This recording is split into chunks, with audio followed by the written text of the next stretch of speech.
Well, welcome to Mount Isa, where we're going to give you a run through of the underground hospital museum. And the first thing you notice at Mount Isa, we went up to the lookout, and you just realise how far out you are from everywhere. Like Melbourne's 2,008 kilometres, Sydney's 1,860 kilometres, and Darwin's 1,307 kilometres.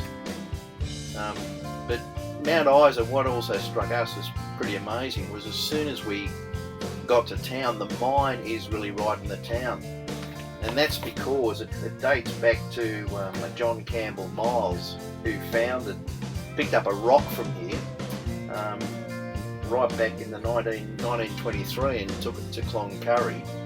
And in Cloncurry he found out that it was 78% lead silver, and it's one of the richest deposits in the world. So he came back and he bought 42 acres.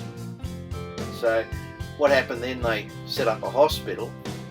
And in 1942, when Darwin was bombed, they felt because of the lead zinc in the area that Mount Isa was the next target for the Japanese. So the hospital thought that we've got to have a way to look after all of our patients in the meantime, so they set up the underground hospital.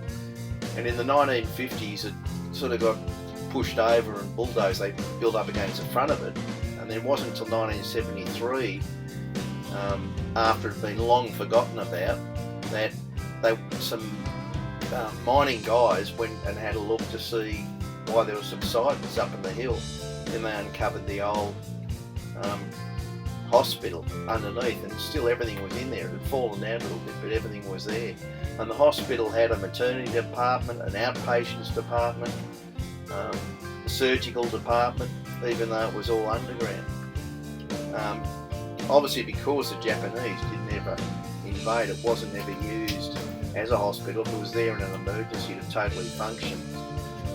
Also, what was pretty interesting with the whole thing was that the nurses afterwards would come up here to sleep because it was a constant 23 degrees. They'd get away from the heat and they'd come up and sleep up here when they're working in the main hospital. That cabinet's full of all the old medicines. That door was actually nailed up, and they opened it and there was a full stock of medicines in there, and all the surgical equipment and everything else. Little kid's toilet, like everything was there. That's a baby's bath. Pretty big on maternity. In fact, the building upstairs was the old maternity ward from the hospital. So after the going to the mine, we went upstairs, and this is where the museum is, and it's full of surgical instruments from the era. And it's pretty fascinating just to see it all. This machine was called a cardi scan, and we just think it must have been some sort of like cardiograph or something, but it had like a high and low and some electrical thing in it. Pretty amazing bit of old gear. So just a really interesting place, and they actually moved this maternity ward up to next to where the underground hospital is when they built the new hospital. The new hospital's still right in front of it. So back in those days, everybody lived in, used to call them tent houses that were made out of all canvas, and this is inside one, just showing the size of it and whatever.